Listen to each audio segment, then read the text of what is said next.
Hey, I'm Dave from Japandroids. And I'm Brian from Japandroids. And you're watching Noisey.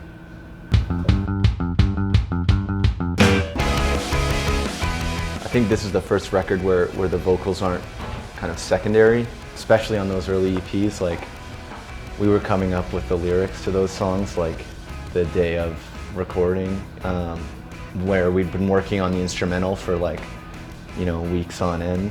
We'd constantly be just drenching the vocals in distortion, and you know, I think specifically Brian just became much more confident as a lyricist.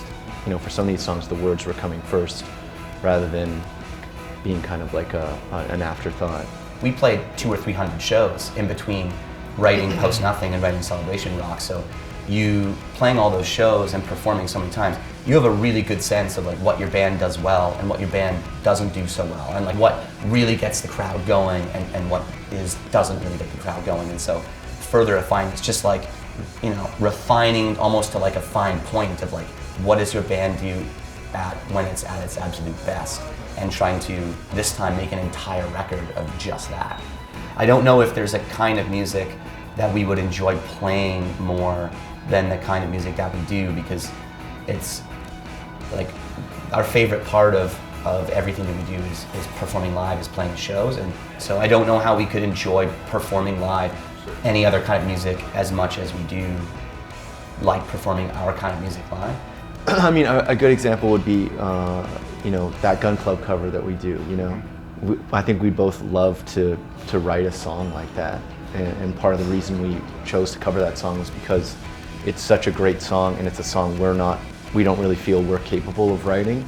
We have a Gun Club cover on record. We can't write that song, so you know, there's a reason that we did a Nick Cave and the Bad Seeds cover on our new 7-inch. It's like we can't write that kind of song, so it's not always about like, would you like to do this or that? It's like almost like, what can you do, and what can you do well, and working within your own sort of limitations.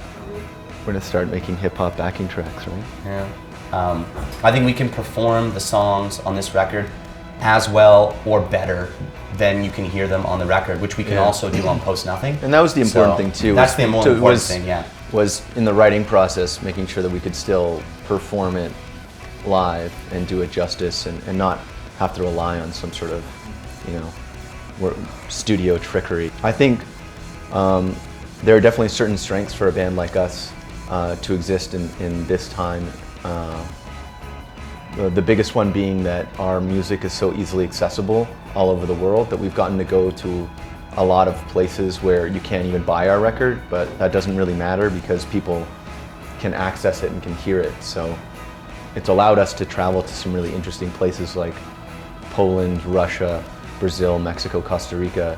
And if we were this, you know, a band of a similar popularity in like, you know, 1992 instead of 2012, I don't know if we would have been able to go to those places. I also think our music is not particularly fashionable on the musical landscape right now, which I think actually benefits us now.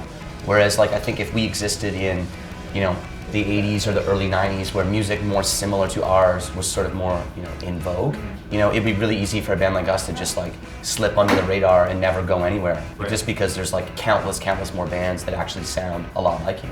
So, you know, we just kind of can stand out as a sort of like noisy guitar band at a time when noisy guitar bands really aren't particularly popular. So.